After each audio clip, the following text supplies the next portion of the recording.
नमस्कार, आदाब। Crime petrol dial 100 में आप सबका स्वागत है। शादी एक ऐसा रिश्ता है जो जन्म से नहीं बल्कि तकदीर के साथ जुड़ता है और हर रिश्ते से अलग होता है।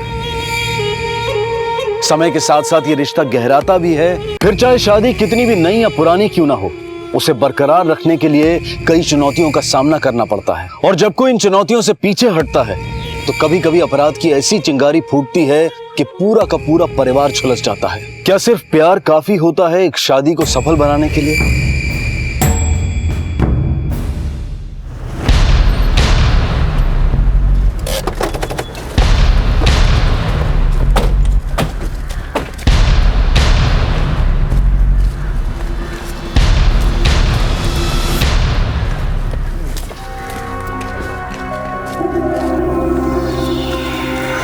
जिस तरह से इसकी हत्या हुई है, मुझे लगता है इरादा चोरी का नहीं, भारी दुश्मनी का था। सर लगता है कि हाल फिलहाल में इसकी शादी हुई है। आसपास से आइडेंटिफिकेशन के लिए कोई एविडेंस मिला? सर अब तक तो कुछ नहीं। बॉडी को पोस्टमार्टम के लिए भिजवाओ और हाल ही में दर्ज सारी मिसिंग कंप्लेंट्स चेक करो। सर विक्टिम की पोस्टमार्टम रिपोर्ट, उम्र 23 से 24 साल। मारने से पहले इसके साथ अननेचुरल सेक्स किया गया था, जिसके बाद इसका गला घोट के उसे मार दिया गया।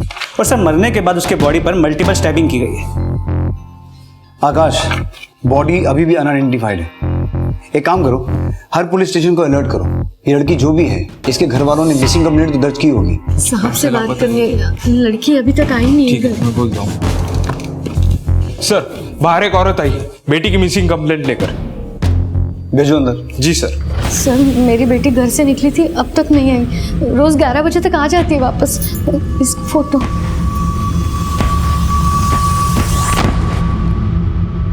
बाहर जा रही हो प्रिया? कुछ खा के तो जा। नहीं माँ, मेरा बिल्कुल मूड नहीं है, मैं आके खाती हूँ। अरे क्या हुआ, इतनी हड़बड़ी क्यों? मूड क्यों खराब है तेरा? कुछ नहीं हुआ है माँ, मैं आके बात करती हूँ। सुमन जी, थोड़ी देर इंतजार कीजिए, आपकी बेटी आ जाएगी। सर जब वो निकली तब थोड़ी टेंशन में थी, हड़बड़ी में निकली। उसके साथ अगर कुछ हो जाता है तो? मतलब आप इतनी श्योर कैसे हैं कि उसके साथ कुछ हो ही जाएगा? आपको कुछ डाउट है, किसी पे कुछ शक है? नहीं मतलब इतनी देर तक वो घर से बाहर नहीं रहती है ना कभी, और उसका फोन भी स्विच ऑफ आ रहा है। देखिए सुमन जी, आपकी बेटी बड़ी हो चुकी है, अपनी मर्जी से कहीं भी आ जा सकती है। और अभी मुश्किल से 4 घंटे भी नहीं हुए हैं, कम से कम 24 घंटे तो इंतजार कीजिए। उससे पहले तो हम भी केस नहीं ले सकते। सर जो बॉडी हमें मिली थी पास के पुलिस स्टेशन में दर्ज मिसिंग कंप्लेंट से मैच हुई है। इमीडिएटली फैमिली को बुला के बॉडी की शिनाख्त करवाओ। जी सर।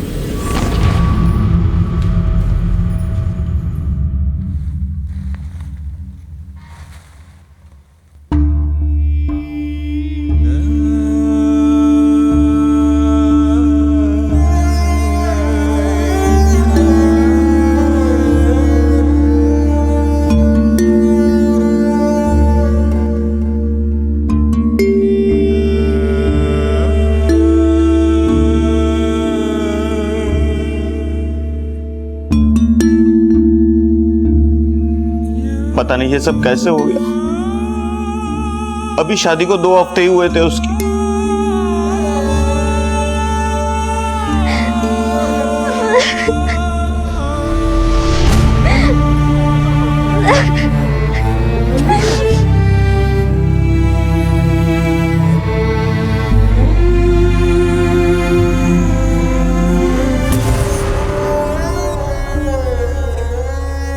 सब कुछ तो ठीक चल रहा था, पता नहीं किसने ऐसा किया, क्यों किया।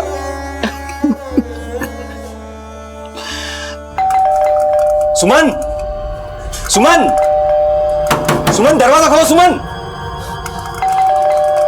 सुमन, सुमन, सुमन, सुमन प्लीज दरवाजा खोलो। सुमन दरवाजा खोलो। तुमने ही प्रिया को गायब करवाया। इस सबके पीछे तुम ही हो। सुमन तुम ऐसा सोच कैसे सकती हो? वो सिर्फ तुम्हारी नहीं मेरी भी बेटी है। सुमन प्लीज मेरी बात रखने का मौका तो दो एक। अब तो सच बोलो महेश, क्या किया तुमने प्रिया के साथ? सुमन 23 साल का साथ है हमारा, इतना भी विश्वास नहीं रहा मुझ पर। सर नैना 16 तारीख की सुबह यहाँ से निकली थी, मुझसे बोलकर निकली थी कि मायके जा रही, अब तक वापस नहीं आई। हमें तो पता ही नहीं था कि नैना घर आने वाली थी। हमें उसने कोई फोन नहीं किया था और ना ही कोई मैसेज। हमें तो तब पता चला जब 16 की शाम को सूरज हमारे घर आया था नैना को लेने। सर जब नैना के पेरेंट्स ने बोला कि नैना वहाँ पहुंची ही नहीं, तो हमने मिलकर पुलिस कंप्लेंट कर दी। सर बस 14-15 दिन हुए थे हमारी शादी को।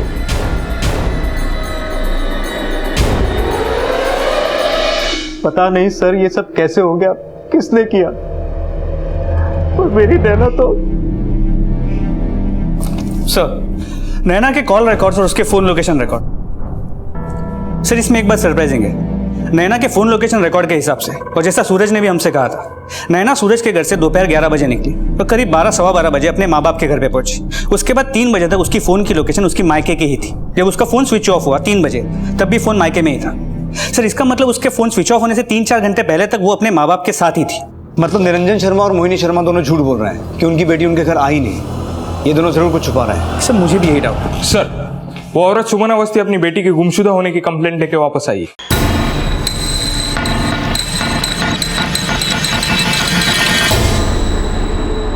कल रात से उसकी बेटी घर नहीं लौटी और इस बात को अब 24 घंटे से भी ज्यादा समय हो चुका है सर।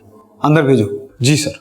सर 24 घंटे के बाद आई हूँ, मेरी बेटी को कुछ हो ना जाए। आकाश इमीडिएटली इनकी कंप्लेंट लिखो। सर आप मेरे साथ आइए। बस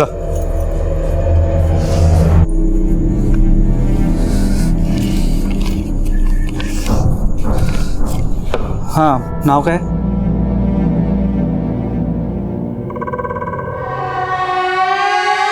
क्या हुआ? आप पहचानती हैं इसे? नहीं। अच्छा नाम क्या है?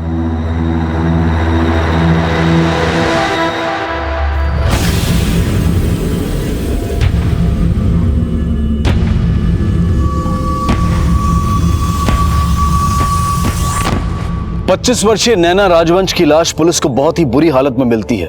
उसके परिवार वालों की तलाश चल ही रही थी कि एक महिला सुमन अपनी बेटी की गुमशुदगी की रिपोर्ट लिखवाने पहुंचती है। नैना के घर वालों का पता चला और साथ ही यह भी पता चला कि नैना की शादी कुछ ही दिनों पहले हुई थी और वो पिछले 1 हफ्ते से यानी कि 16 अप्रैल से लापता थी। प्रिया भी अब तक घर नहीं लौटी थी और पुलिस ने प्रिया की मिसिंग कंप्लेंट दर्ज की। नैना की लाश पुलिस को मिल चुकी थी, लेकिन प्रिया अब भी लापता थी और अब तक जितने भी चेहरे पुलिस के सामने आए थे, उन सब के बयान से ऐसा लग रहा था कि जैसे वो सब कुछ ना कुछ छिपा रहे हैं। लेकिन ऐसा करने के पीछे उनका मकसद क्या हो सकता था?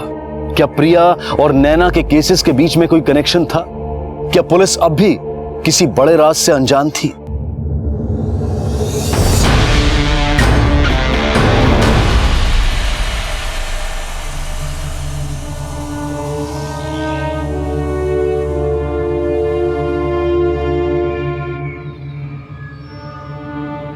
क्या सोच रही बेटा? क्या सोचूंगी माँ, कभी सोचा ही नहीं था एक दिन ऐसा भी देखना पड़ेगा। आखिर क्यों माँ? पता नहीं प्रिया कहाँ होगी, किस हालत में होगी। अगर वो यहाँ आती तो क्या हमें पता नहीं होता? अरे वो आती तो कम से कम एक बार फोन तो करती। अरे वो यहाँ पहुंची ही नहीं। अरे तो फिर कहाँ गई थी वो? सुबह सुबह कहकर निकली थी कि आप लोगों के यहाँ आ रही है, पर हमें तो उसकी लाश ही मिली ना।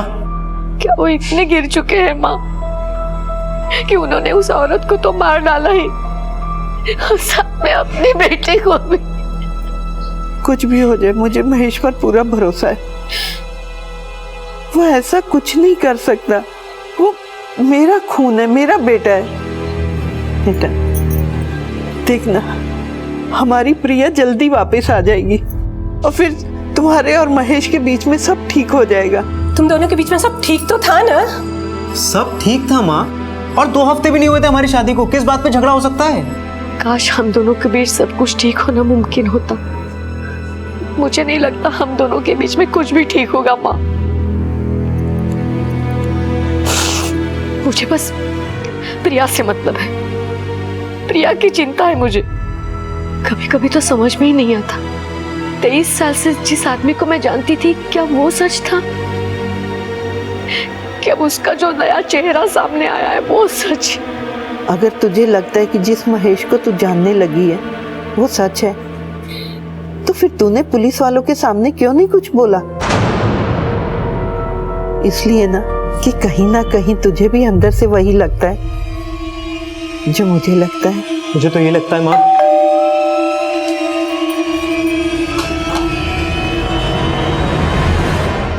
ये रहे नैना के कॉल रिकॉर्ड्स। इनके हिसाब से दोपहर 12 बजे नैना आपके घर आई और उसके बाद उसका मोबाइल फोन 3 बजे आपके घर पर ही स्विच ऑफ हुआ। अब उसका मोबाइल खुद चल के तो नहीं आया होगा ना? सर अगर हमने कुछ किया होता तो हमें मिसिंग कंप्लेंट क्यों करते? बेटी थी नैना हमारी। नैना और उसके परिवार के बारे में मैं ज़्यादा कुछ तो नहीं जानता था। एक तो हमारी अरेंज मैरिज हुई थी और ऊपर से 2-3 हफ्तों का ही साथ था सर हमारा। पर हाँ सर, शादी के बाद मुझे ये ज़रूर लगा था कि नैना और उसके परिवार के बीच कुछ तो है जो ठीक नहीं है। नैना ने मुझे कभी इस बारे में कुछ नहीं बताया, पर सर मैं सच में मुझे नहीं लगता था कि उनके बीच का मनमुटाव नैना की मौत का कारण बन सकता है सर। सूरज की बातों से तो यही लगता है कि नैना का अपने माँ बाप के साथ रिश्ता ठीक नहीं था और नैना के फोन लोकेशन के हिसाब से उसके माँ बाप झूठ बोल रहे हैं। उसकी आखिरी लोकेशन अपने मायके में थी, वहीं चलकर तलाशी लेते हैं, कुछ ना कुछ जरूर हाथ लगेगा।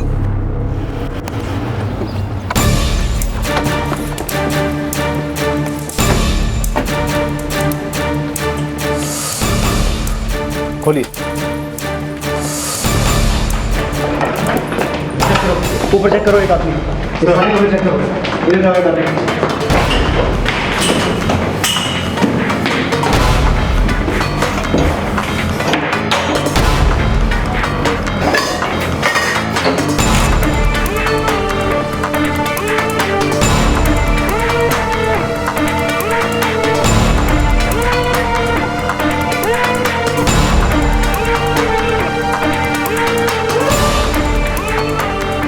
आगे तक अच्छे से देखना। ठीक है सर।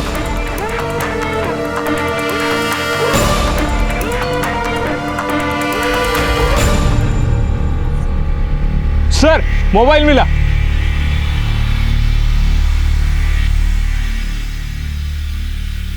हाँ सर, है तो ये नैना का ही फोन, पर सर मुझे पता नहीं कि हमारे घर के पीछे कहाँ से आया।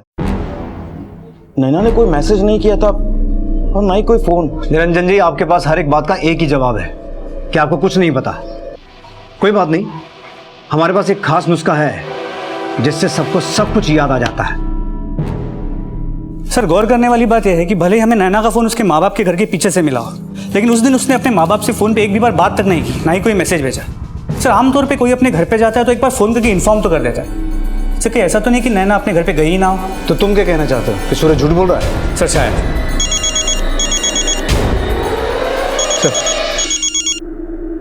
हाँ बोलो।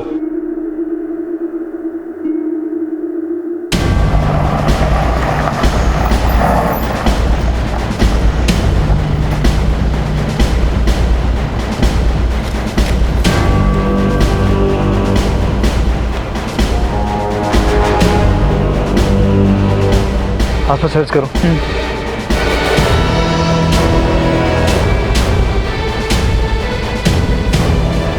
सर आसपास कहीं भी इस बॉडी का सर नहीं मिला। मुझे ये बॉडी 2 से 3 दिन पुरानी लगती है। सर वो सुमन अवस्थी अपनी बेटी प्रिया की मिसिंग कंप्लेंट लिखवाने में 2-3 दिन पहले ही आई थी, पर जो उम्र उसने अपनी बेटी की बताई थी, इस लड़की की उम्र भी लगभग वही लग रही है। सर कहीं ये बॉडी प्रिया की तो नहीं? प्रिया के घर वालों को बुलाओ। नैना मर्डर केस को पुलिस अब तक सुलझा नहीं पाई थी कि एक और हत्याकांड उनके सामने आया। जिस लड़की की लाश पुलिस को मिली थी उसकी पहचान होनी मुश्किल थी, क्योंकि क्राइम सीन से पुलिस को लाश का सर नहीं मिला था और ना ही लाश के पास कोई आइडेंटिफिकेशन के सुराग मिले थे। लेकिन क्या यह बॉडी वाकई प्रिया की थी? और अगर हां तो किसने मारा था उसे? और इसके पीछे आखिर था कौन? क्या सुमन का महेश को लेकर शक सच था? पर आखिर क्यों एक पिता अपनी बेटी को मारना चाहेगा?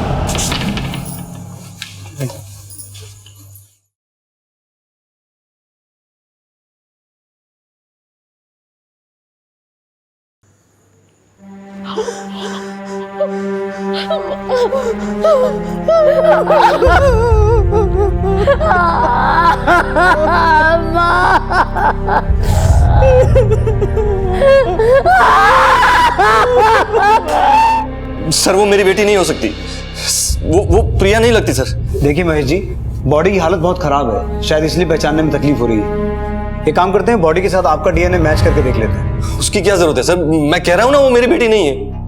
अरे केस क्लोज करने के लिए आप किसी की भी बॉडी, मेरी बेटी की बॉडी बनाकर दे देंगे क्या? देखिए आप अगर मेरी बेटी को ढूंढ सकते तो ढूंढ दीजिए, पर हम खुद ही ढूंढ लेंगे।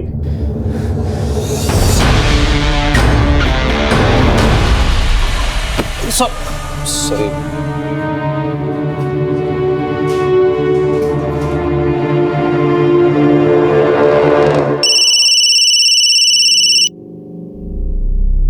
हेलो, कौन?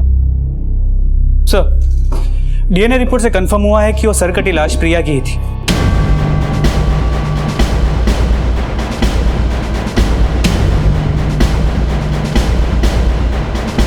मैंने फैमिली को इन्फॉर्म कर दिया है। मर्डर को करीब 3 दिन हो गए। गर्दन को तलवार जैसी किसी धारदार हथियार से काटा गया है। महेश ने उस लड़की को तो मारा ही, पर अपनी बेटी का खून वो कैसे कर सकता है? किस औरत को मारा महेश ने? क्या है ये? कौन है ये लड़की? ये फोटो तुम्हें कहां से मिली? क्या फर्क पड़ता है फोटो कहां से मिली? अरे ये सब कुछ हो रहा है ना, उससे फर्क पड़ रहा है।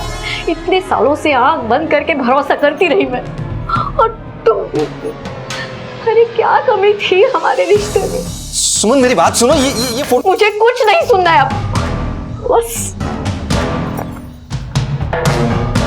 महेश के साथ मेरे बहुत झगड़े हुए, लेकिन एक बार भी महेश ने एक्सेप्ट नहीं किया कि वो फोटोग्राफ में वो खुद ही है। ये सब होने के बाद एक साथ रहना तो मुमकिन ही नहीं था। इसी वजह से वो लॉज में रहने लगी। महेश के साथ जो लड़की वो फोटोग्राफ में थी, वो वही लड़की है जिसकी फोटो मैंने फाइल में देखी थी। महेश और उस लड़की की वो फोटो आपके पास है? नहीं, महेश ने वो फोटोग्राफ चला दी। यही थी वो लड़की? जी हाँ, यही थी वो लड़की। लेकिन एक बात हमारी समझ में नहीं आई सुमन जी, महेश अपनी बेटी को क्यों मारेगा?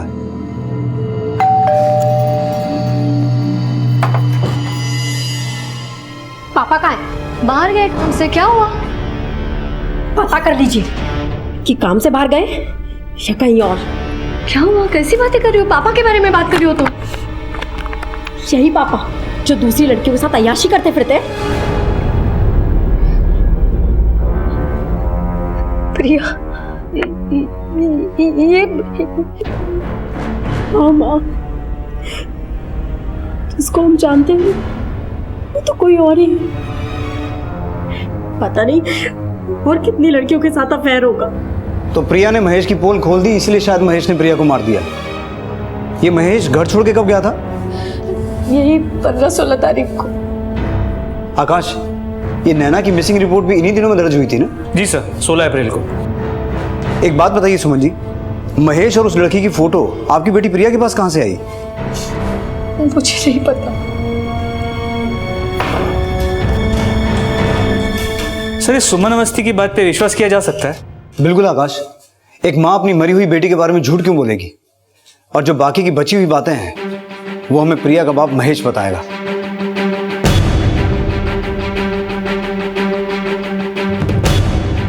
सर, महेश के कमरे पे ताला लगा है, पर उसकी गाड़ी पार्किंग में। गेस्ट हाउस वालों का कहना है कि उन्होंने महेश को कल रात आखिरी बार देखा था जब वो खाना खाने बाहर गया था, और उसके बाद वो वापस लौटा ही नहीं। कहीं महेश अंडरग्राउंड तो नहीं हो गया? कहाँ जाता है खाना खाने? एग्जैक्टली तो नहीं पता, बट गेस्ट हाउस वालों ने कहा कि यहीं कहीं आसपास जाता है। गेस्ट हाउस के रिकॉर्ड से उसकी फोटो निकलवाओ और पूरे एरिया में सर्च करो और उसका मोबाइल सर्विलेंस पे डालो। जी सर।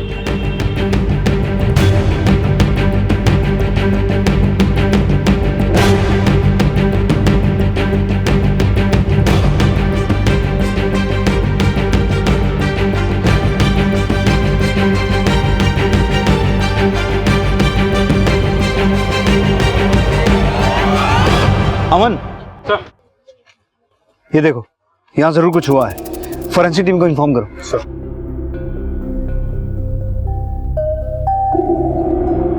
आकाश, क्या ये पॉसिबल है कि सूरज को महेश और नैना के अफेयर के बारे में पता चल गया हो और इसीलिए उसने नैना को जान से मार दिया? लेकिन सर, हमें नैना का फोन उसके माँ बाप के घर से मिला और उसकी फोन की आखिरी लोकेशन भी उसके मायके की ही थी। पर यह भी तो हो सकता है कि ये सब हमें गुमराह करने के लिए किया गया हो। वो फोन सूरज ने ही नैना के मायके में फेंक दिया हो। सर पॉसिबिलिटी तो ये भी है कि नैना अपने पति से झूठ बोल के महेश से मिलने गई और अपने एफआईआर को दबाने के लिए महेश ने ही नैना को मार दिया। पॉसिबल है, पर यह भी तो हो सकता है कि उस रोज जब वो महेश से मिलने निकली तो सूरज ने उन दोनों को एक साथ देख लिया हो और उसके बाद पहले उसने नैना को मारा और अब शायद महेश के साथ भी कुछ किया हो।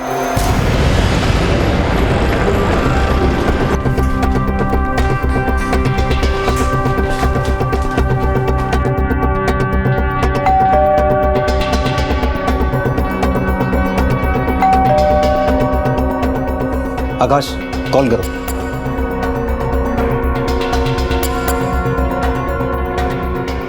सर फोन स्विच ऑफ है। दरवाजा तोड़ दो।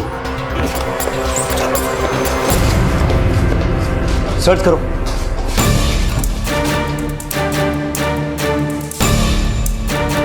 सर कोई नहीं मिला। सर अंदर कोई नहीं है। आकाश, इस सूरज को ट्रेस करो। इसका मोबाइल फोन, सिम कार्ड, सब कुछ ट्रेस करो। मुझे हर हालत में सूरज चाहिए। मुझे लगता है इस सबके पीछे सूरज का ही हाथ है। इसलिए नैना को मारने के बाद और महेश को गायब करने के बाद ये खुद भी गायब हो गया। हेलो, क्या?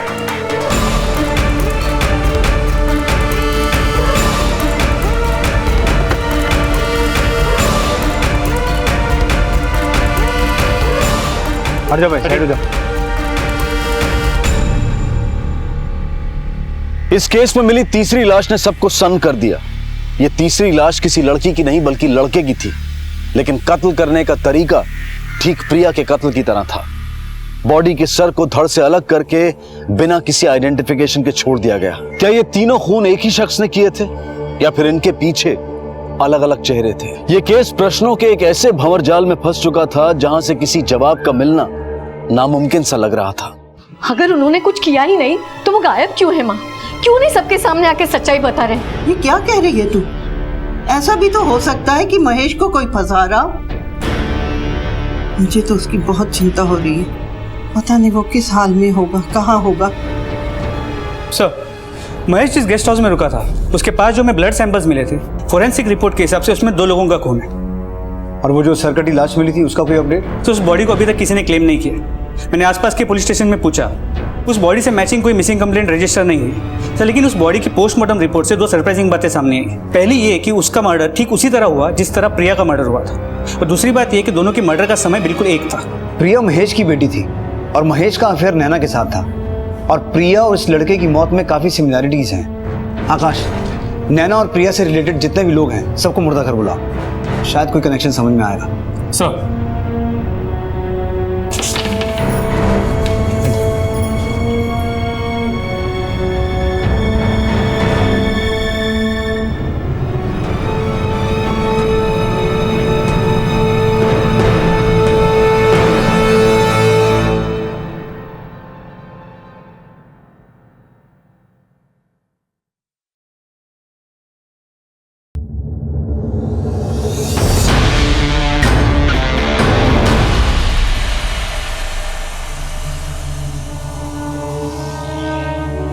ये तो समीर है। आ रही हूँ।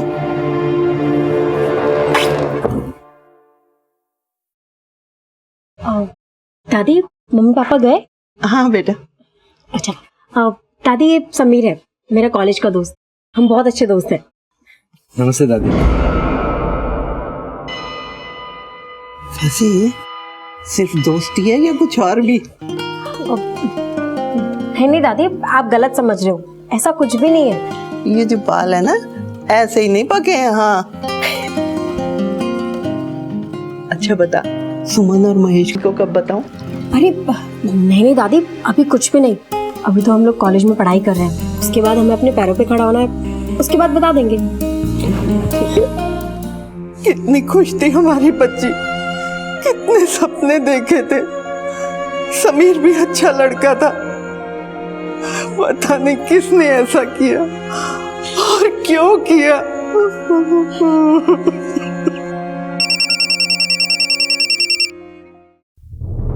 हेलो,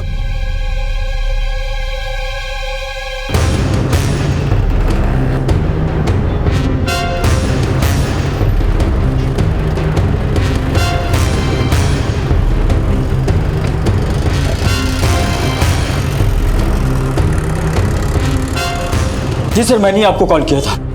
ये आदमी को बहुत ही बुरी कंडीशन में यहाँ पे लाया गया था। ना तो इसके पास में पर्स था और ना ही मोबाइल, और ना ही कोई ऐसा रास्ता था कि जिसके जरिए हम ये पता लगा सके कि ये शख्स है कौन। आइए सर प्लीज।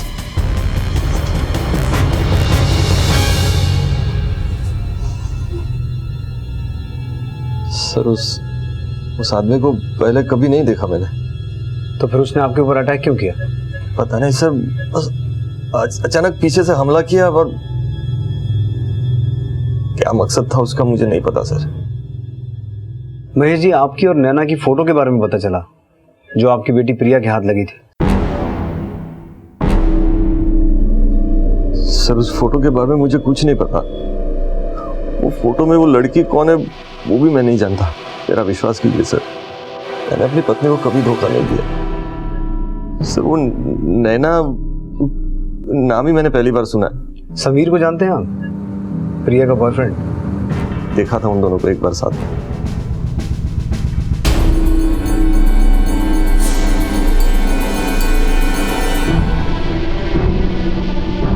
वो लड़का बिल्कुल पसंद नहीं था मुझे। ऐसे लड़के के साथ कोई फ्यूचर कैसे प्लान कर सकता है? सर मैं प्रिया के लव मैरिज करने के खिलाफ नहीं था, बस इतना चाहता था कि उसकी जिंदगी में जो भी लड़का है वो अच्छा हो, पढ़ा लिखा हो। एक बाप होने के नाते लड़की के बारे में इतना भी नहीं सोच सकता। मैं सच बोल रहा हूँ सर, मैंने अपनी बेटी को नहीं मारा, उस लड़के को भी नहीं मारा मैंने। महेश जी, आप उस आदमी का स्केच बनवा सकते हैं जिसने आपके ऊपर अटैक किया था? सर कोशिश कर सकता हूँ, बराबर देखा नहीं था मैंने उसे। सर मैंने नैना और महेश के पिछले 1 साल के कॉल रिकॉर्ड्स और लोकेशन डिटेल को खंगाला। ना ही इन दोनों के आपस में कभी बात हुई है, और ना ही ये दोनों कभी एक साथ एक ही वक्त पे एक ही लोकेशन में मौजूद थे। मुझे लगता है महेश सच कह रहा है या शायद झूठ।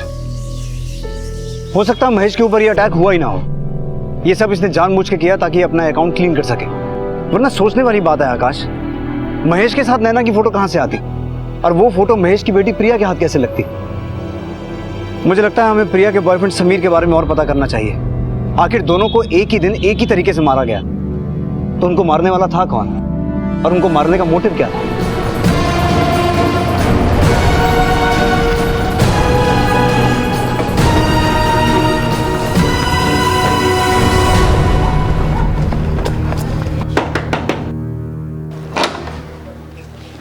जी आप विश्वजीत कदम? जी।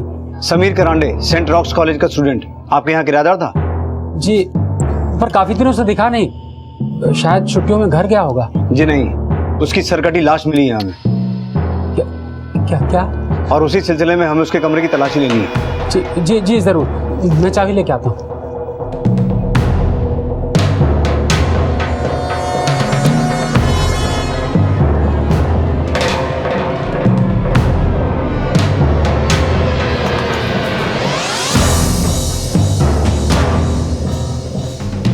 समीर के पीछे से यहाँ कोई आया था?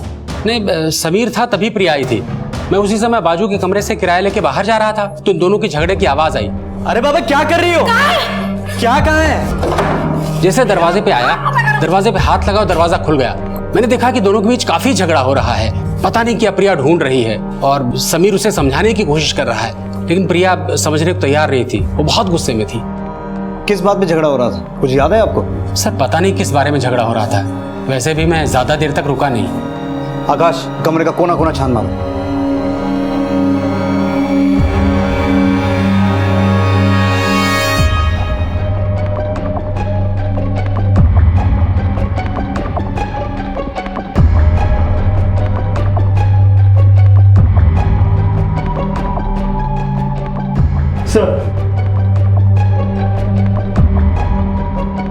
सर, समीर का लैपटॉप लॉक्ड है। टेक्निकल सपोर्ट से किसी को बुलाना पड़ेगा। Do it as soon as possible. Sir.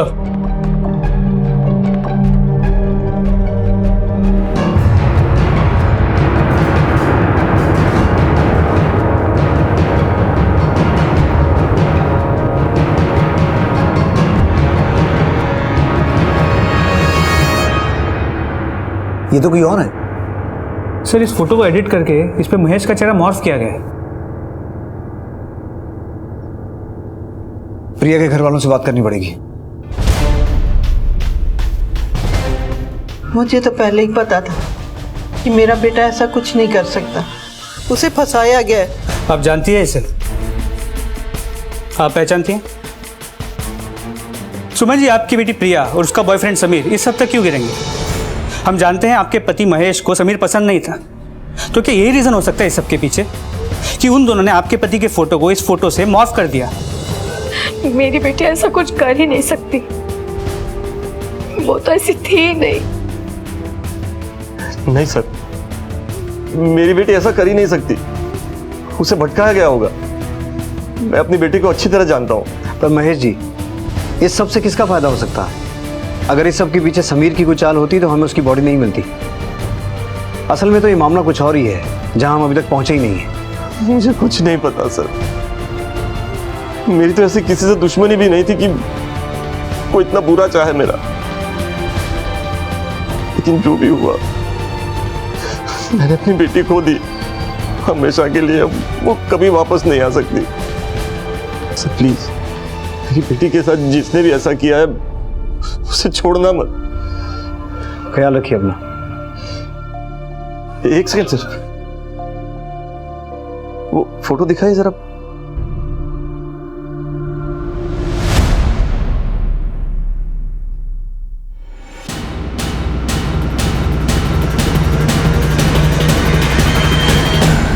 Sir मुझे कहाँ ले जा रहे हो सर? सर मैं एक प्रोफेसर हूँ सर, मैंने किया क्या? चल तेरी क्लास अब हम लेंगे, चल कुछ तो बेटा उसे। सर, मैंने किया क्या सर? जल्दी सर, लो गाड़ी। सर क्यों मार रहे हैं सर मुझे? मैंने तो ये ना ये? हाँ सर, ये मेरा ही फोटो है। कैसे जानता था नैना को? सर वो ये वो ऐसा वैसा ऐसे लफ्जों का इस्तेमाल करना मना है यहाँ। सीधा मुद्दे पे आ, सच सच बोल, कैसे मिली नैना? बोल।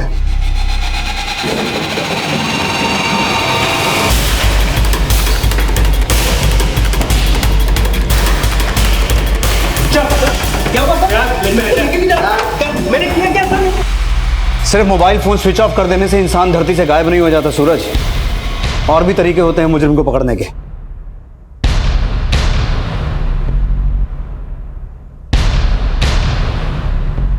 ये सीसीटीवी फुटेज उस वक्त और उस दिन का है सूरज, जिस दिन तुमने नैना की बॉडी को ठिकाने लगाया था। और अब झूठ तो तू वैसे भी नहीं बोल सकता, क्योंकि गुस्से में नैना के साथ किए गए रेप से तेरा डीएनए मैच करता है। मेरे सास ससुर ने मुझे धोखा दिया था। न जाने कितनों के साथ सो चुकी थी नैना, और ऐसी लड़की मुझे थमा दी। शादी के बाद मेरे दोस्त ने मुझे एक पिक्चर भेजी थी।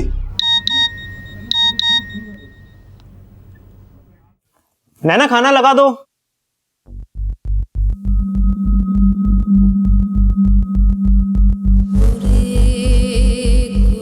अरे सूरज, आप यहाँ? चलिए मैं खाना लग। एक मिनट। सूरज, कब से चल रहा है ये? मतलब कब से बेवकूफ बना रही है मुझे? आप ये क्या बोल रहे हैं? मुझे कुछ भी समझ नहीं। क्या बोल रहा हूँ मैं? क्या है ये? मैं बताने वाली थी आपको। कब बताने वाली थी? वो मम्मी पापा ने बोला कि शादी के बाद ठग लोगे तुम मुझे? आप ही ने तो बोला था कि आपको मेरे पास्ट से कोई पास्ट से मतलब ये तो इतनी बड़ी बात छुपाओगे तुम मुझसे? अगर मर्दों को इतना ही शौक था तो मुझसे शादी क्यों की उसने? मेरी जिंदगी को बर्बाद की थी। काश तूने उसे एक बार अपनी बात कहने का मौका दिया होता सूरज। उस बेचारी के साथ तो खुद इतना गलत हुआ था। ये सब उससे जबरदस्ती करवाया गया था, जिसकी वजह से उसकी जिंदगी लगभग खत्म हो गई थी। और तुझमें तो वो एक उम्मीद देखती थी, अपना कल देखती थी, अपना भविष्य देखती थी। और तूने क्या किया उसके साथ? एक लाचार लड़की का रेप करके उसे जान से मार दिया। क्या आप क्या कह रहे हैं सर? किसने किया उसके साथ ये सब?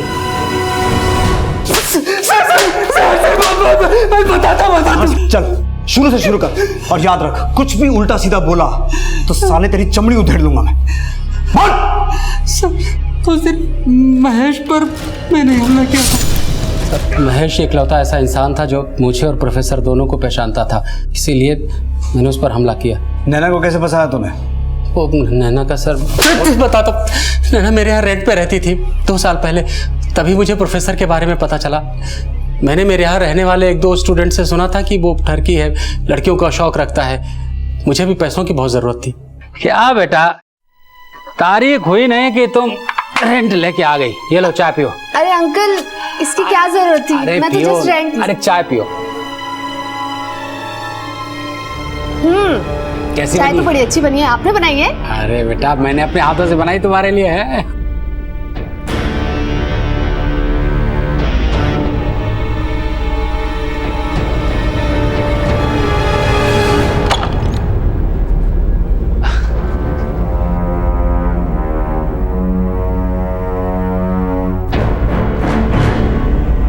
मुझे भी पैसे कमाने का एक अच्छा रास्ता मिल गया था।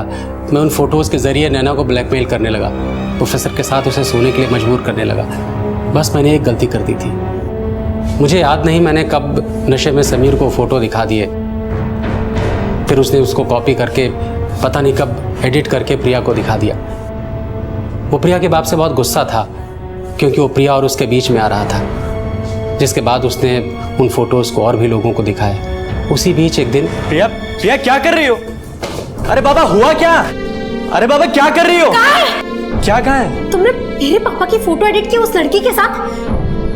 देखो मैंने सारे फोटोज तुम्हारे लैपटॉप में देख लिए। मुझे सच सच बताओ कि तुमने वो फोटोज किस किस को दिए? प्रिया ये सब कुछ मैंने हमारे लिए किया है यार। मैंने सोचा कि पापा कुछ दिन यहाँ से दूर चले जाएंगे तो हमारी शादी आराम से हो जाएगी। तुम ऐसा कैसे कर सकते हो? उस फोटो में अमृतसर थे और वो लड़की। बात एक मुंह से निकलती है तो फैलती जाती है। तो प्रिया को भी सब कुछ पता था, इसलिए मुझे उन दोनों को मारने की जरूरत पड़ी।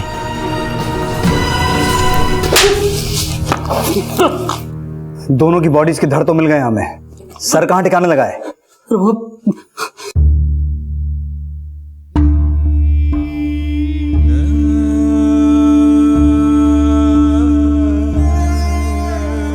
रिश्ते केवल प्यार से नहीं बल्कि विश्वास और धैर्य से पनपते हैं, और इसी विश्वास और धैर्य की कमी ने 2 शादियों में एक अपराध को जन्म दिया और सब कुछ जलाकर खाक कर दिया। गुस्से में आकर लिए गए फैसले कभी भी सही नतीजे पर नहीं पहुंचते, क्योंकि उसके बाद या तो हम कुछ गलत कर बैठते हैं या फिर कोई उसका गलत फायदा उठा लेता है और हम अपराध के शिकार बन जाते हैं।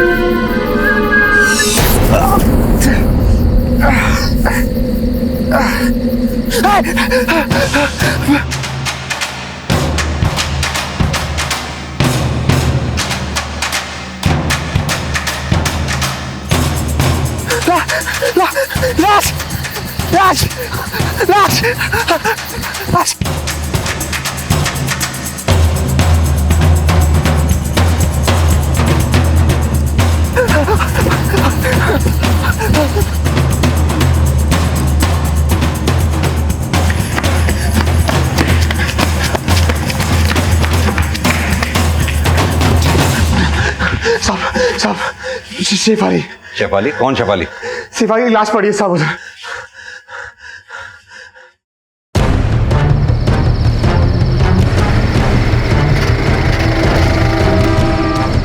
साहब इधर।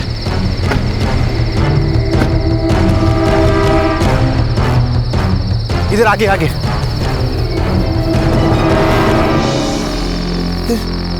कहाँ है लाश? यहाँ तो कोई लाश नहीं है। इधर ही देखा था साहब। एक काम करो, जरा आसपास देखो।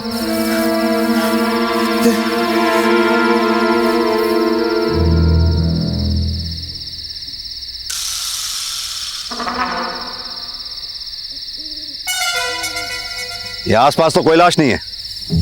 तुझे अच्छी तरह से याद है तूने लाश यहीं देखी थी? हाँ साहब क्या सब अच्छे से नहीं देखा साहब। मतलब? साहब वो कुछ सोया हुआ रहेगा तो मुझे लगा कोई मर गया साहब। साहब वो क्या नशे में था ना साहब इसीलिए। पागल समझ रहा है मैं तू? साहब गलती हो गई साहब मुझे साहब। नाम क्या है तेरा? सादिक साहब। सादिक शेख। साहब आपका बहुत वक्त बर्बाद किया साहब, मुझे जाने दो साहब, गलती हो गई साहब मेरे। चल ठीक है जा। शुक्रिया साहब।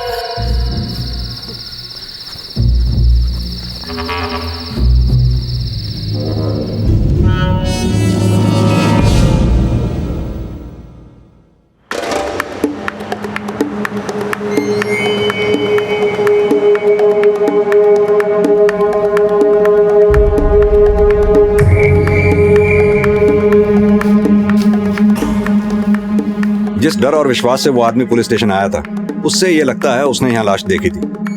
ये देखिए सर,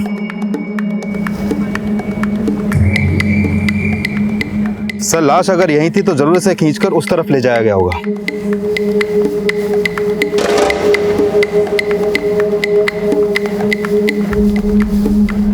सर ब्लड ट्रेसेस तो नहीं दिख रहे, लेकिन हो सकता है कि मर्डर गला दबा के किया गया हो। उस आदमी ने जिस औरत की लाश देखी थी वो उसे नाम से जानता था। क्या नाम बता रहा था वो उसका? शेफाली। एक काम करो, ये बागमारा और आसपास के गांव में पता करो शेफाली नाम की कौन कौन औरत रहती है। कहीं कोई मिसिंग तो नहीं है? सर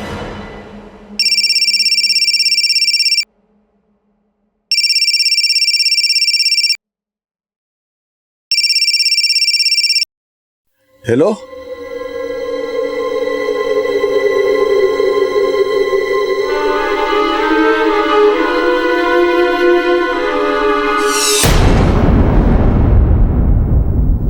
शेफाली यहीं रहती है? जी जी जी जी जी साहब, मैं उसका अब्बू। कहाँ है वो? क्या हुआ? वो बाहर गई है। कब गई? सुबह ही। कहाँ गई? यहीं कहीं होगी। उसका शौहर भी इसी गांव का है, हो सकता है वहां गई हो। क्या नाम है उसके शौहर का?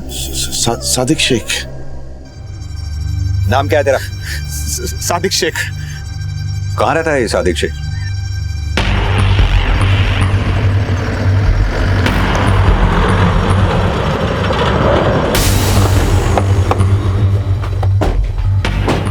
सादिक शेख कौन है? साहब मैं ही हूँ सादिक शेख। तुम्हारे अलावा सादिक नाम का कोई और दर्जी भी है इस गांव में क्या? इस गांव में तो यही अकेला पीस है। तुम कौन? साहब मैं यूसुफ, इसका दोस्त। तुम्हारी बीवी का नाम शेफाली है? साहब शेफाली के साथ मेरा हलाला निकाह हुआ था। हलाला निकाह मतलब?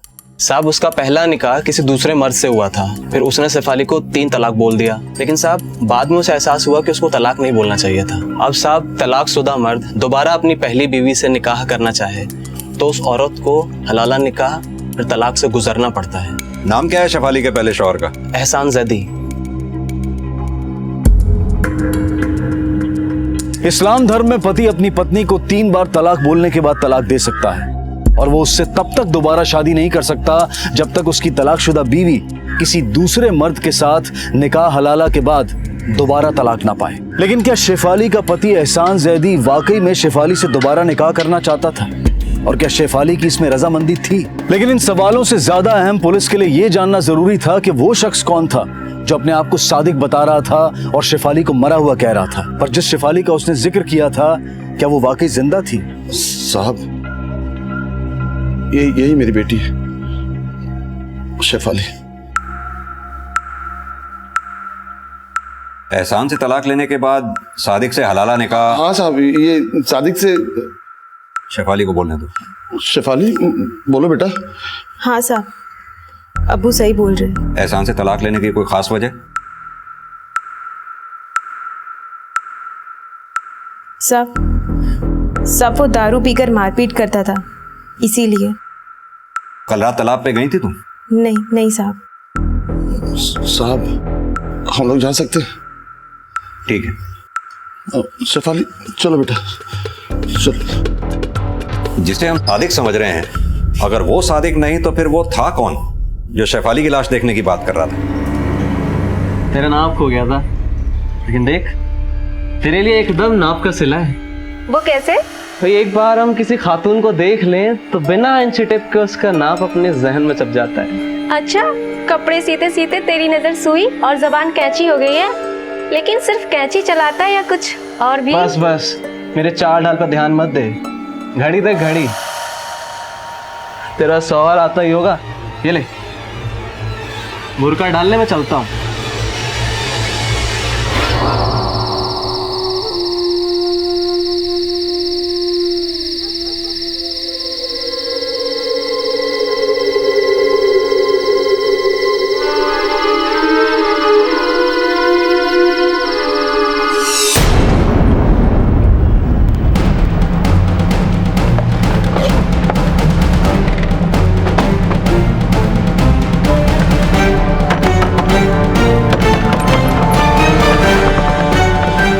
एहसान ज़ैदी यहीं पे रहता है? जी।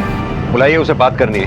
या अल्लाह, वो घर पर नहीं है साहब। साहब, साहब क्या बात है साहब? कुछ तो बताइए साहब, क्या बात है?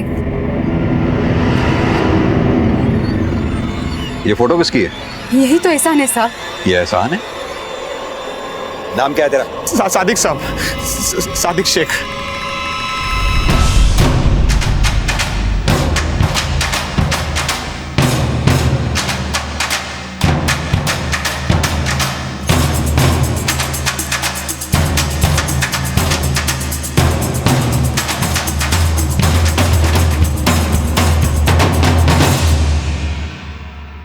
पढ़ो।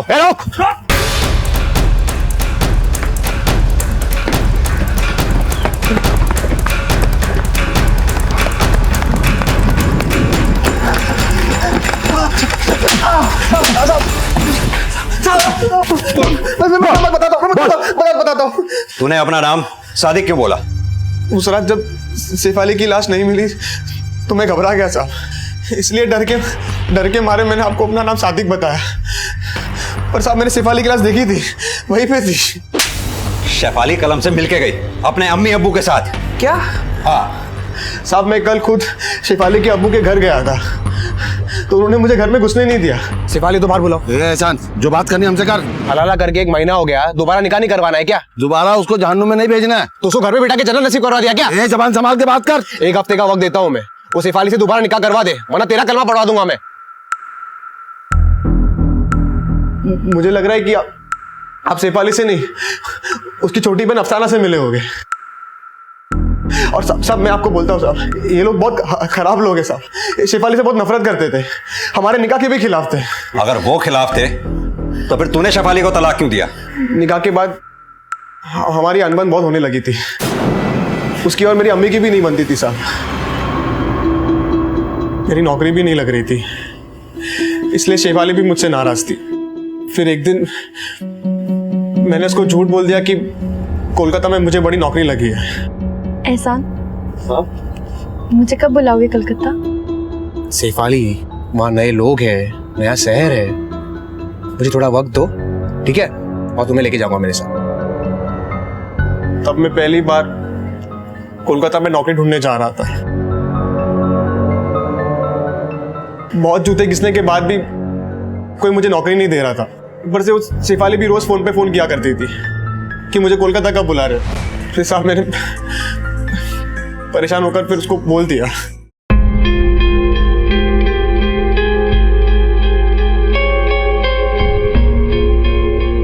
शेफाली। जी अम्मी। एहसान का फोन। एहसान का फोन? हेलो एहसान, मैं कब से तुम्हारा इंतजार कर रही हूँ, तुम मुझे फोन कर रहे हो? एहसान, कुछ बोल क्यों नहीं रहे हो? तुम मुझे कलकत्ता नहीं ले जाना चाहते क्या? एहसान, सब ठीक है ना? मैं तुम्हें छोड़ रहा हूं। तलाक, तलाक, तलाक। मुझे लगा मैंने ठीक नहीं किया, इसलिए मैंने शेफाली से दोबारा निकाह करने के लिए उसको मनाया। सादिक से उसने हलाला निकाह किया, लेकिन साहब उसके यहाँ रह रहे के मानो वो उसी की हो गई थी। सादिक को तलाक देके मुझसे दोबारा निकाह करने के बजाय साहब वो उसी से लिस्ट लड़ाने लगी। सर, बागमारा गांव में एक आदमी की लाश मिली है।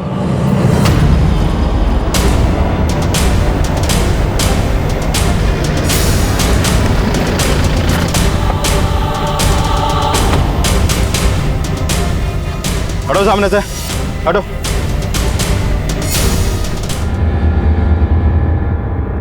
सर, ये रज़ाक है, सादिक का बड़ा भाई। कब हुआ ये सब? सब पता नहीं, कल शाम को तो निकला था ये। कहाँ के लिए? एक कस्टमर को कपड़े डिलीवर करने के लिए गया था। कौन कस्टमर? साहब जीनत, इसी गांव में रहती है। इसने कपड़े उसको डिलीवर किए थे। साहब रात भर मैं इसको खोजता रहा।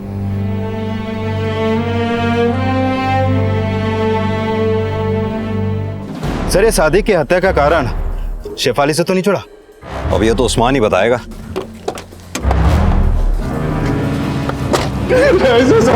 कौन बाहर नहीं? साहब ना ही मैंने शेफाली को मारा है और ना ही सादिक को। तो फिर अफसाना को शेफाली कह के क्यों मिलवाया हमसे? उस लड़की की वजह से हमेशा हमारा बेड़ा गर्क हुआ है साहब। पहले उसने ढल्ले एहसान से इश्क लड़ाकर उससे निकाह कर लिया, फिर तलाक, और दोबारा उससे निकाह करने के लिए हलाला से गुजरी। मतलब तुम शेफाली से नफरत करते थे? तुम्हें यह बात भी गवारा नहीं थी कि शेफाली सादिक से हलाला निकाह करे? इसी वजह से तुमने पहले शेफाली को और बाद में सादिक को मारा, क्योंकि तुम्हें पता चला कि हलाला के बाद शेफाली सादिक से इश्क लड़ा रही थी। नहीं नहीं साहब, ये अफवाह एहसान की साजिश है साहब। उसी ने उससे अगवा किया होगा ताकि उसे मेहर ना देनी पड़े। मेहर? एहसान ने उसे तलाक तो दिया था, लेकिन मेहर के 3 लाख रुपए नहीं दिए थे।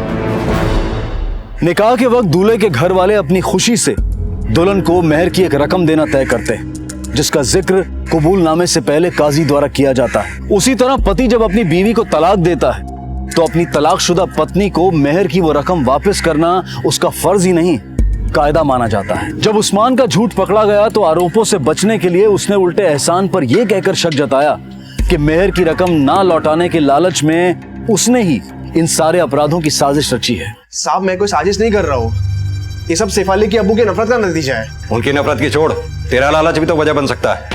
कैसा लालच साहब? तुझे शेफाली के मेहर के 3 लाख रुपए जो नहीं लौटाने थे। साहब लेकिन शेफाली मुझे दोबारा निकाह करने वाली थी। पहले तो तू बोला कि वो सादिक से। साहब ये बात भी सही है, लेकिन सादिक की हत्या का सुन के मुझे यकीन हो गया कि शेफाली के अब्बू ने शेफाली को मारा है, और सादिक को भी उन्होंने ही मारा है साहब। क्योंकि साहब शेफाली हलाला निकाह के तलाक के बाद भी उस सादिक से इस लड़ा के उनकी इज्जत मिट्टी में मिला रही थी साहब। देव, झूठे तो ये दोनों ही हैं, लेकिन सच का पता लगाने के लिए हमारे लिए ये जानना बहुत जरूरी है, क्या शेफाली और सादिक के बीच वाकई कोई अफेयर चल रहा था या फिर हकीकत कुछ और ही है।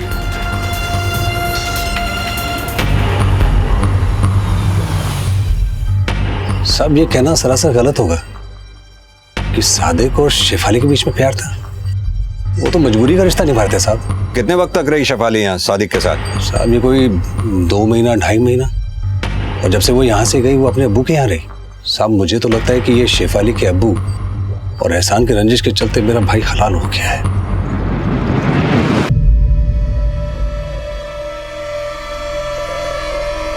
सर, सादिक के पोस्टमार्टम रिपोर्ट के मुताबिक उसकी हत्या सर पे चोट लगने से हुई। हत्या का समय 7 अगस्त रात 9 से 10 के बीच। और 6 अगस्त को एहसान पुलिस स्टेशन आया ये बोलते हुए कि उसने शेफाली की लाश देखी है। लेकिन सर मुझे लग रहा है कि एहसान झूठ बोल रहा है।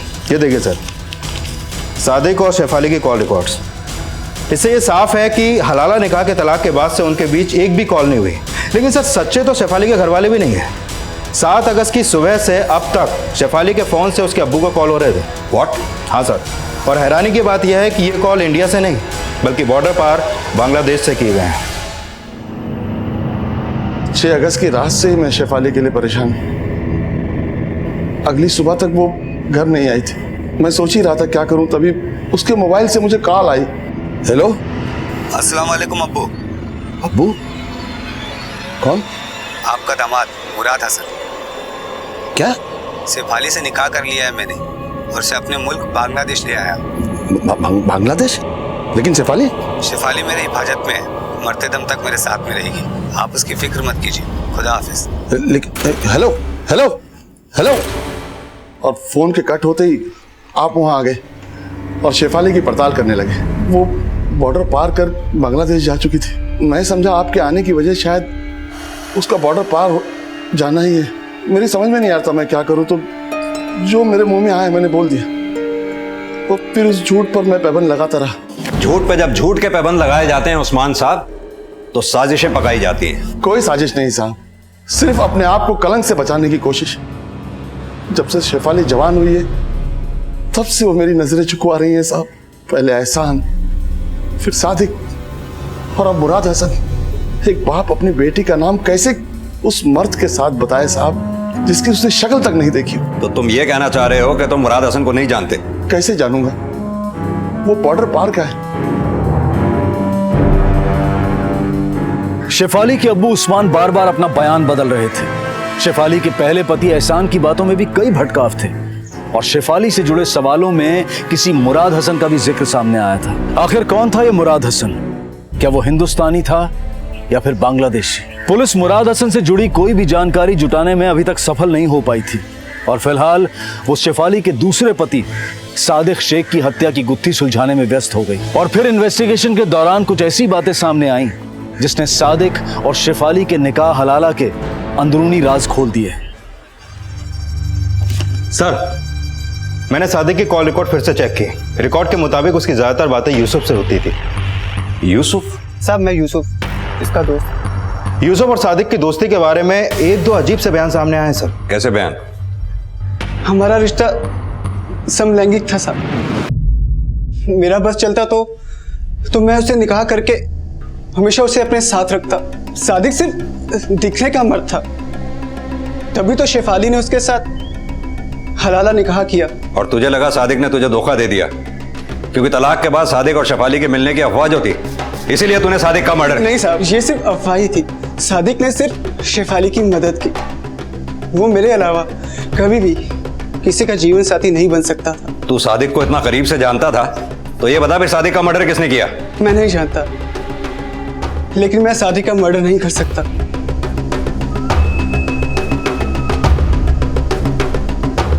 यूसुफ के बयान की पुष्टि के लिए पुलिस ने सादिक की हत्या वाली रात यूसुफ की एलिबाई चेक की। सर, यूसुफ की एलिबाई कंफर्म की। सादिक की हत्या वाली रात वो अपने दोस्तों के साथ पासे के गांव में छाव डांस देखने गया था। तो फिर यह भी सच होगा कि सादिक गे था। शेफाली और सादिक के बीच अफेयर की अफवाह भी झूठी थी, जिसे फैलाने में एहसान और उसकी मां का हाथ हो सकता है। और मकसद शेफाली को करेक्टरलेस साबित करके उसको मेहर की रकम देने से बचना। यह एहसान जितना जमीन के ऊपर है उतना जमीन के नीचे भी। उसका झूठ उसकी मां से ही पकड़ में आएगा। साहब, मेरे बेटे ने कोई झूठी अफवाह नहीं फैलाई। जो कुछ सच है वो मैंने अपनी आंखों से देखा है साहब। क्या देखा?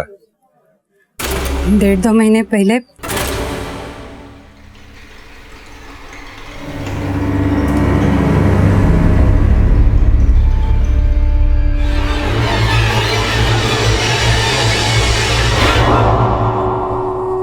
मुराद हसन को जानती हो? मुराद हसन? ये कौन है साहब? देव, 6 अगस्त को यहां से जितने भी लोग बांग्लादेश गए हैं उनकी लिस्ट तैयार करवाओ। सर।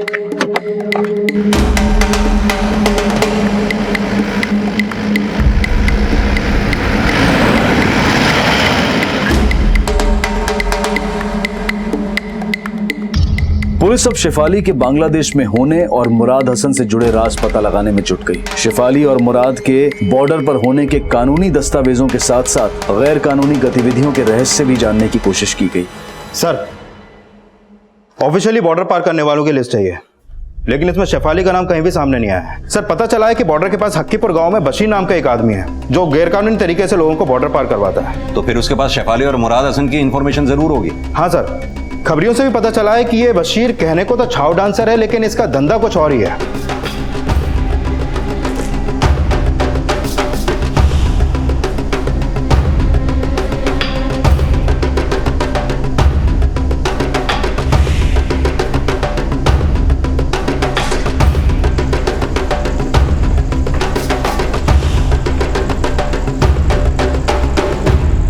नहीं साहब, आपको किसी ने गलत इंफॉर्मेशन दिया है। मैं तो एक छोटा सा कलाकार हूँ। हाँ, कलाकार तो तू है, बिना वीजा के यहाँ के लोगों को बॉर्डर पार जो करवाता है। एक बात बता, 6 अगस्त को मुराद हसन और शेफाली को बॉर्डर पार कराया था तूने? अब तू सच बोलेगा या हम उगलवाएं? साहब, मैंने किसी को बॉर्डर के पार नहीं करवाया, लेकिन एक इंफॉर्मेशन है, पर एक शर्त पे बोलूंगा, यदि आप मुझे जाने देंगे। ठीक है, बोल। बागमारा गांव का सादिक टेलर है, वो 6 अगस्त को मेरे पास आया था एक मोबाइल लेकर। सादिक टेलर? कौन? सादिक शेख? हाँ साहब, सादिक शेख। वो उसने मुझे एक मोबाइल दिया और बोला कि ये शेफाली का मोबाइल है, और बोला कि इसको बॉर्डर के पार करना है, ताकि वहां से कोई मर्द उसके बाप को फोन करे और बोले कि शेफाली का उसके साथ निकाह हो गया है, और वो शेफाली को लेकर बॉर्डर के पार चला गया है। बशीर का बयान इशारा कर रहा है कि शायद शेफाली जिंदा नहीं, सिर्फ उसका फोन ही बांग्लादेश गया था। मतलब 6 अगस्त की रात को एहसान ने सच में शेफाली की लाश देखी थी और सादिक ने बशीर को शेफाली का फोन दिया। तो क्या सादिक ने शेफाली का मर्डर किया? और अगर सादिक ने शेफाली को मारा तो फिर सादिक को किसने मारा? सर, इन सवालों की भूल भुलैया में उलझने से पहले हमें यह कंफर्म करना है, अगर शेफाली की हत्या हुई थी तो लाश कहां ठिकाने लगाई गई होगी?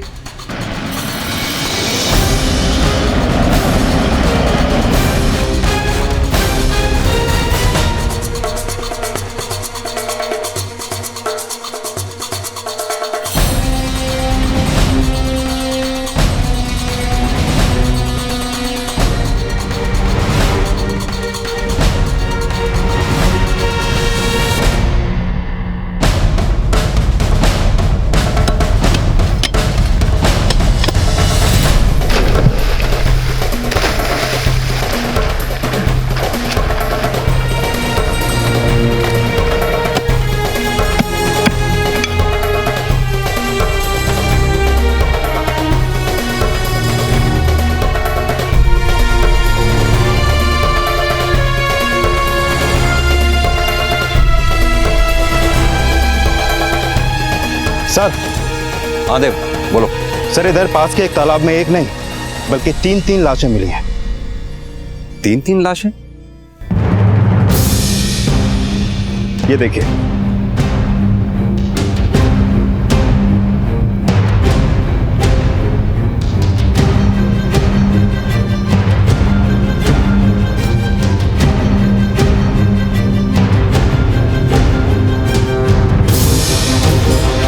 ये तो शेफाली की लाश लगती है। हाँ सर, लेकिन बाकी की ये 2 लाशें बहुत बुरी कंडीशन में हैं। लगता है कई महीनों से इस तालाब में सड़ रही थी। जिस तरह से इन तीनों की बॉडीज को रस्सी से बांधकर पानी में डंप किया गया है, उसे तो यही लगता है कि शेफाली के हत्यारे ने इन दोनों की हत्या की है। एक काम करो, बॉडीज को आइडेंटिफाई करवाओ। अब इनकी पहचान ही बताएगी कि इनकी हत्या का लिंक शेफाली और सादिक की हत्या से है या नहीं। सर।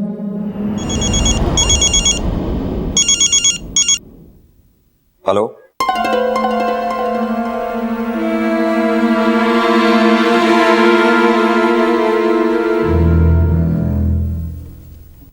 वो मुझे और मेरे बेटे को शेफाली का कातिल समझकर जान से मार देना चाहता था। लेकिन चाकू तो तुमने चलाया था उस पे। नहीं साहब, मैंने अपने हिफाजत के लिए चाकू उठाया था साहब। आप चाहे तो किसी से भी पूछ लीजिए, गलती से लग गया साहब। मैंने जानबूझकर नहीं मारा साहब, आप किसी से भी पूछ लीजिए साहब। शायद उन दोनों औरतों का उनसे ताल्लुक हो ना हो, पर हमको लगता है कि शेफाली को दोनों माँ बेटे ने मारा है। सर, शेफाली के अलावा दोनों लाशें भी आइडेंटिफाई हो गई हैं। ये फरीदा, 9 महीने पहले इसका मिसिंग केस डाकपुर पुलिस थाने में दर्ज हुआ था। और ये तबस्सुम। सर, दोनों ही औरतों में एक चीज कॉमन थी, दोनों ही तलाकशुदा थी। तलाकशुदा तो शेफाली भी थी। इसका मतलब हत्यारा तलाकशुदा औरतों को टारगेट करता था। कहीं वो कोई सीरियल किलर तो नहीं? एक काम करो, फरीदा और तबस्सुम के रिश्तेदारों और इनके पहले पति से इनके पास्ट के बारे में पता करो। सर। पुलिस ने फरीदा और तबस्सुम के बारे में पता लगाया तो पता चला कि इन दोनों का भी हलाला निकाह सादिक शेख से ही हुआ था। बशीर का सादिक को लेकर बयान,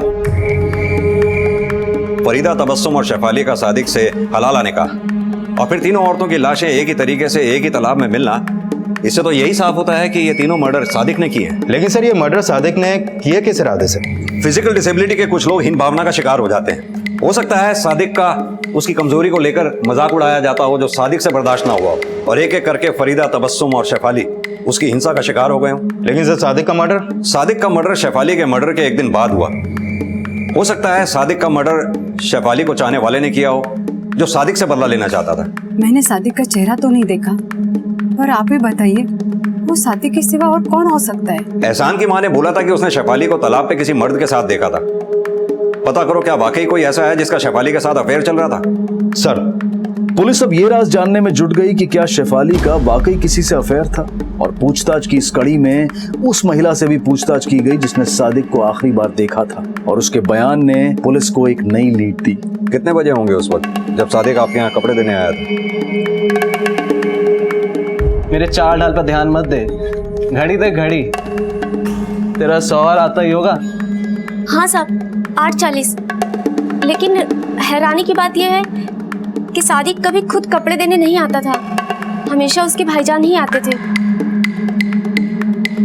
हाँ साहब, सादिक कभी कपड़े डिलीवर करने नहीं जाता था, और उस दिन रज़ाक भाईजान ने उसे भेजा, और उसके जाने के 10 मिनट बाद ही दुकान उन्होंने बंद कर दी।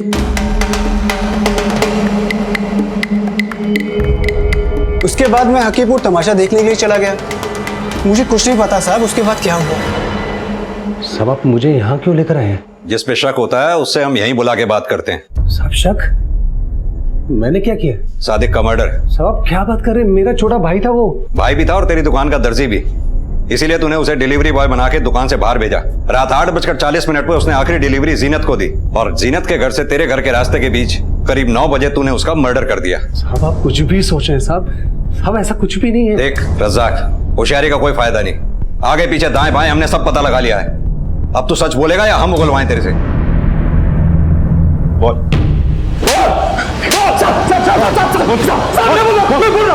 बड़ी शर्म आ रही होगी ना जब दुनिया बोलती होगी वो तेरा भाई है।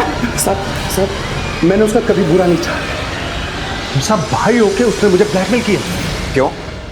साहब उसे मेरे और शेफाली के रिश्ते के बारे में पता लग गया था। शेफाली मुझे प्यार करती थी, क्योंकि एहसान उसको कभी खुश नहीं रख पाया, और सादिक के साथ रहना तो उसकी मजबूरी थी।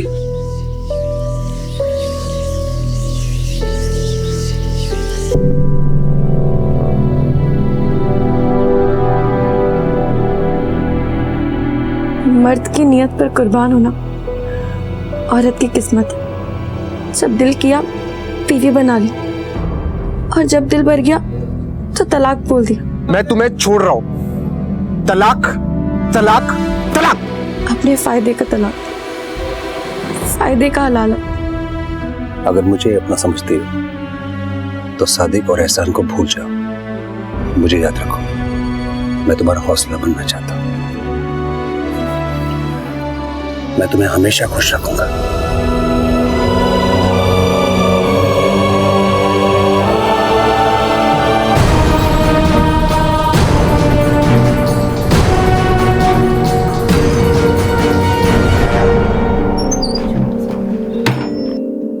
शाजिया मुझसे खफा थी, लेकिन साहब मैंने कभी शाजिया की परवाह नहीं की। सादिक और शेफाली के तलाक के बावजूद मैं उसे मिलता रहा। और साहब जब इस बात को सादिक ने जाना तो उसने मुझे ब्लैकमेल करना शुरू कर दिया। अगर आपने मुझे पैसे नहीं दिए ना तो शेफाली के अब्बू और एहसान क्या, पूरे गांव को ये बात बता दूंगा। जब ये शेफाली अचानक से लापता हो गई तो मेरा शक सादिक पर गया। सर मैं सबके सामने बात नहीं कर सकता था, इसलिए मैंने उसको जानबूझ के दूर भेजा।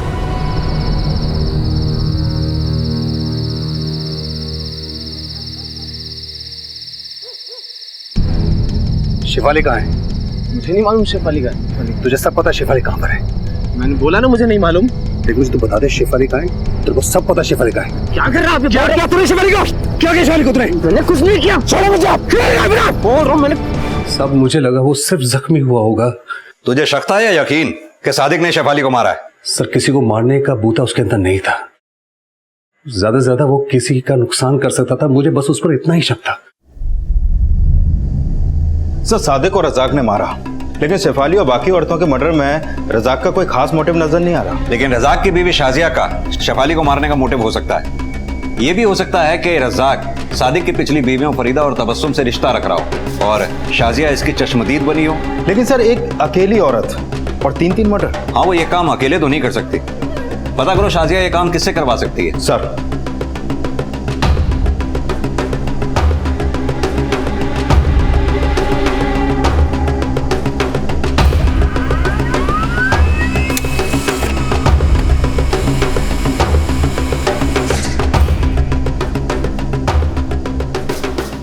सर शाजिया का बैकग्राउंड चेक किया तो पता चला कि वो हक्कीपुर गांव की है और बशीर उसका मुंह बोला भाई है।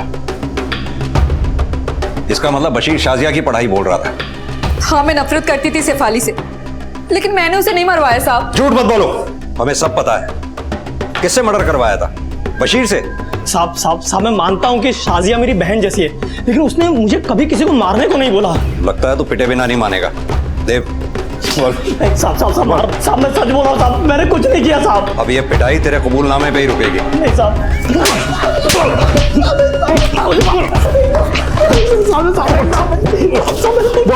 सर वो कुछ नहीं उगल रहा है। मुजरिम अगर सच ना उगले तो रास्ता बदलना पड़ता है। पता करो बशीर के धंधे में उसका भागीदार कौन कौन है। उन्हीं के हलक में डंडा देके बशीर का सच उगलवाएंगे। सर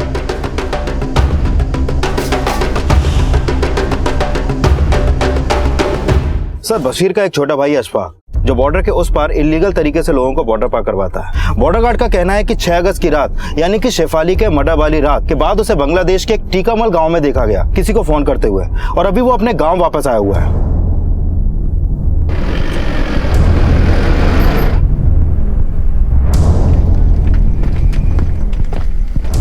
बोलो जी।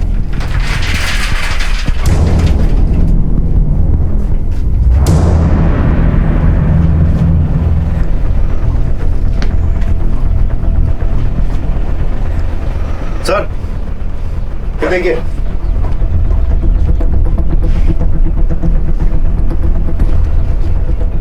ये देखिए, सर मोबाइल।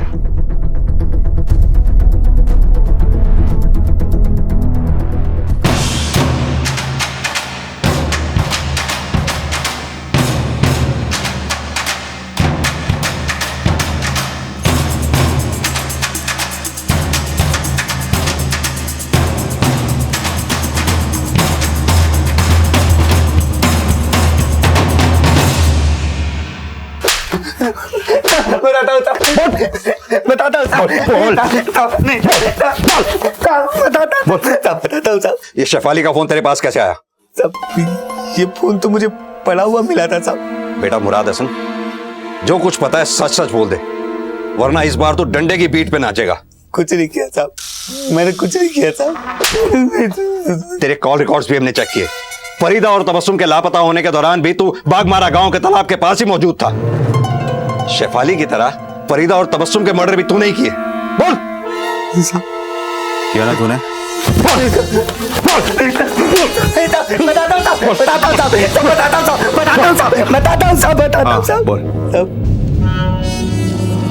मैं मुराद हसन बनकर शेफाली के अब्बू को कॉल करता था साहब। अस्सलाम वालेकुम अब्बू। अब्बू कौन? आपका दामाद मुराद हसन। क्या? शेफाली से निकाह कर लिया है मैंने और से अपने मुल्क बांग्लादेश ले आया हूँ। तो तू मानता है फरीदा और तबस्सुम की तरह शेफाली को भी तू नहीं? शेफाली को नहीं साहब, शेफाली को नहीं, मैं सिर्फ फरीदा और तबस्सुम को मारा। फरीदा और तबस्सुम को क्यों मारा तूने? क्योंकि वो दोनों मुझसे इश्क करने लगी थी।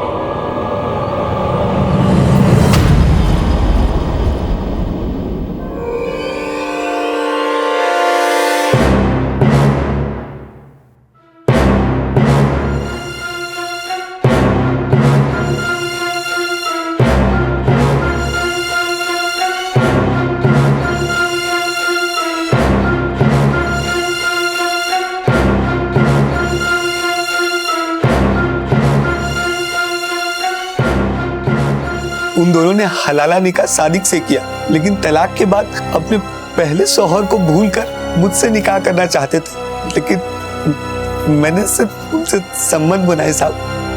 वो दोनों मेरे गले ना पड़ जाए इसलिए चांद से मारकर तालाब में फेंक दिया साहब। शेफाली को तूने नहीं तो फिर किसने मारा?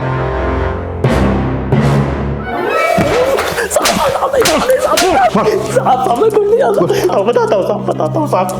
कुछ महीनों पहले मैं शाजिया बाजी के घर गया था साहब। वहाँ मैंने पहली बार शेफाली को देखा था। उसे देखते ही मैं उस पर फिदा हो गया था। फिर मुझे पता चला कि सादिक से उसका तलाक हो गया है। फिर मैंने चांस मारना चाहा साहब।